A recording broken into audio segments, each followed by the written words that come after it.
Good evening, Bahamas. Coming up tonight. Businesses beware. The immigration minister sends a stern warning to those who employ illegal migrants. The Shell Saxon superstars rush away with the New Year's Day victory. 3 men charged for that $1.6 million drug bust in Andros find out why the magistrate did not accept one of their guilty pleas.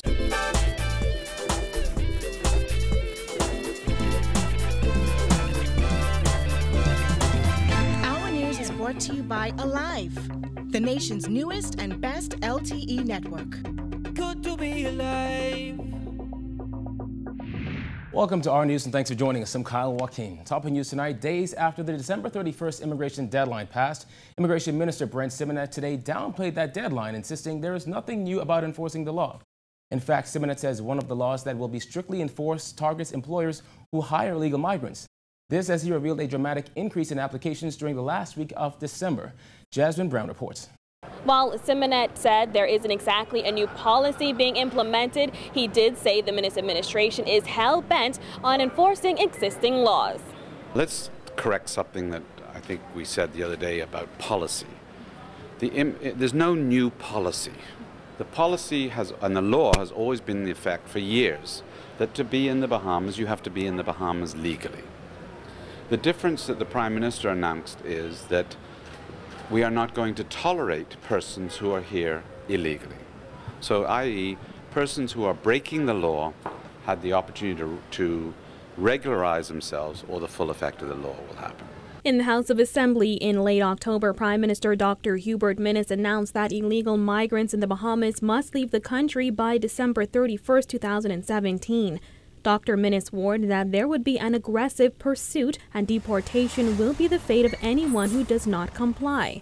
He also underscored that the deadline applied to all nationalities, adding that Bahamians and residents who also employ illegals have the same deadline to regularize or fire them. Symonette says since that deadline was announced by the Prime Minister, there has been a dramatic increase in applications at the Department of Immigration, specifically in the last week of December. We're trying to process as many as we can and get them out the way. I think we're doing a fairly good job. Today, Symonette made it clear that it's not just the illegal immigrants who have something to worry about.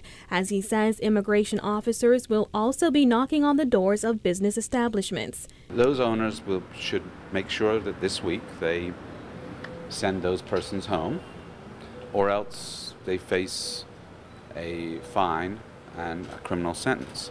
In fact, Symonette says they are so serious about targeting employers that the government is reviewing penalties attached to the crime. And we probably will later on during this year increase the penalties for employers hiring illegal immigrants.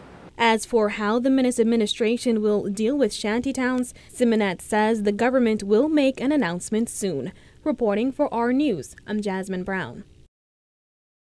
A man was shot and killed on Grand Bahama last night. It's the first murder recorded in the country for 2018. Police on that island say they were called to the Gladstone Terrace area shortly after 11 last night. When officers arrived on the scene, they found the victim who had multiple gunshot wounds. EMS personnel were called to the scene and pronounced the man dead. 123 people were murdered in the Bahamas last year. That's a 10% increase in murders when compared to 2016, which saw 111 murders. Well, after the Roots claimed the 2017 Boxing Day parade, all eyes are on the New Year's Junkanoo Prize as every group came out ready to claim the #1 spot. Giorgio Bain tells us more. 5 years after its last Junkanoo victory, the Shell Saxon superstars rushed away with the New Year's Day Junkanoo victory with their theme Expressions of Junkanoo and Feel the Rush. In third position, with 86.04, the Valley Boys.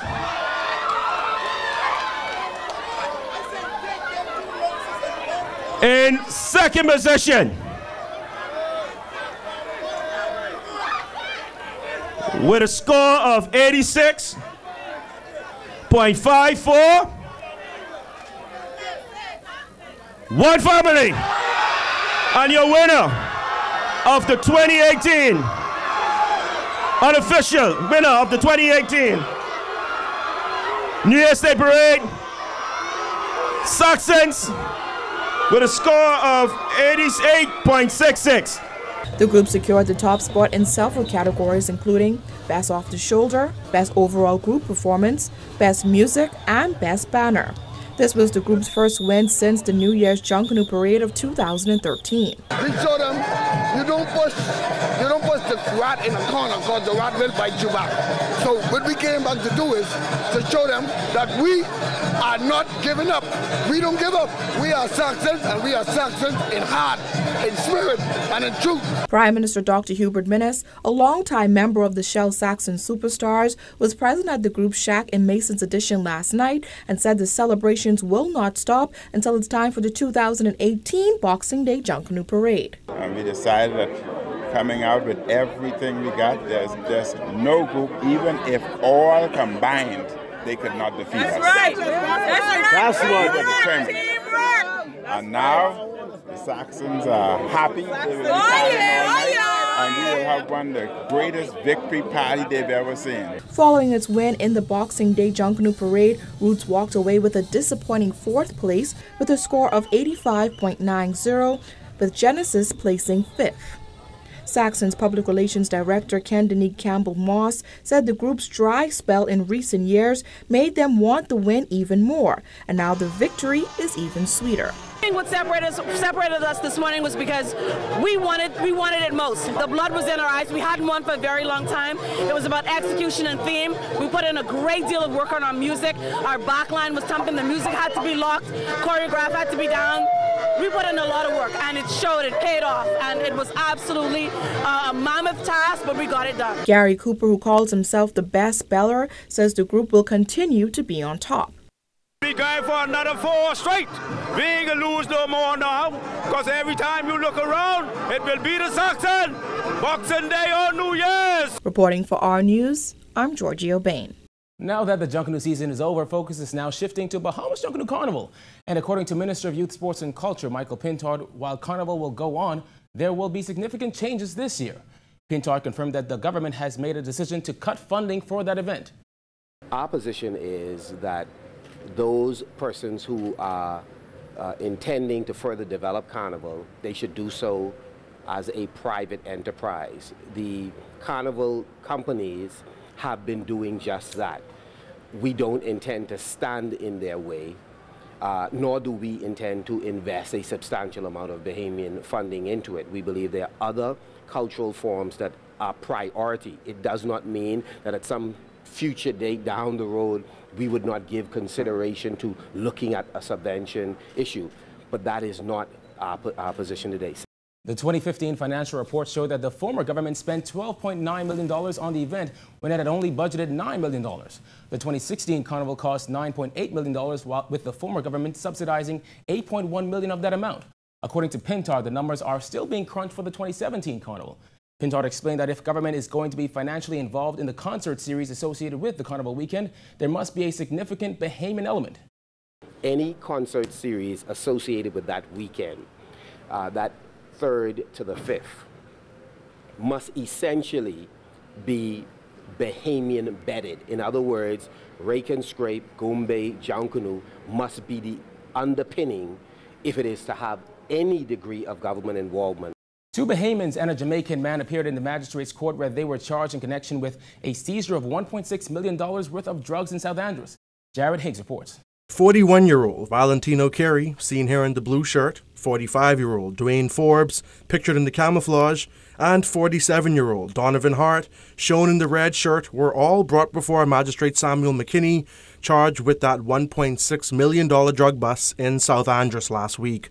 The men stand accused of 4 charges: possession of dangerous drugs with intent to supply, importation of dangerous drugs with intent to supply, conspiracy to possess dangerous drugs with intent to supply, and conspiracy to import dangerous drugs with intent to supply.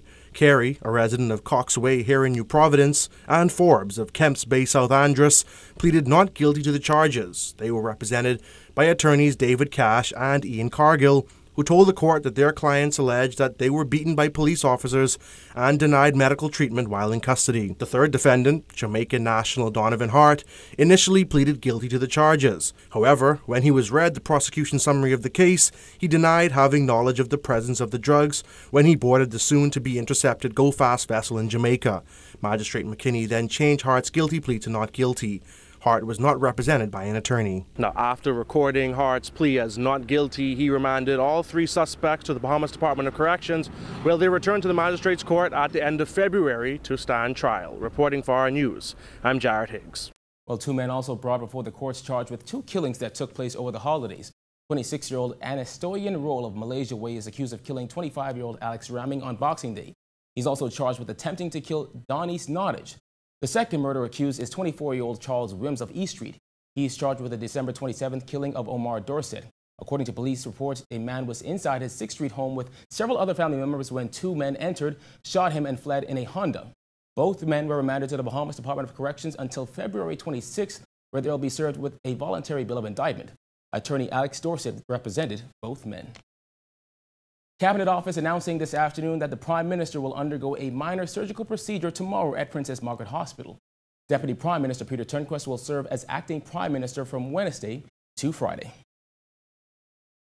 Still to come on our news, a closer look at the Junkanoo judging system. Stay tuned.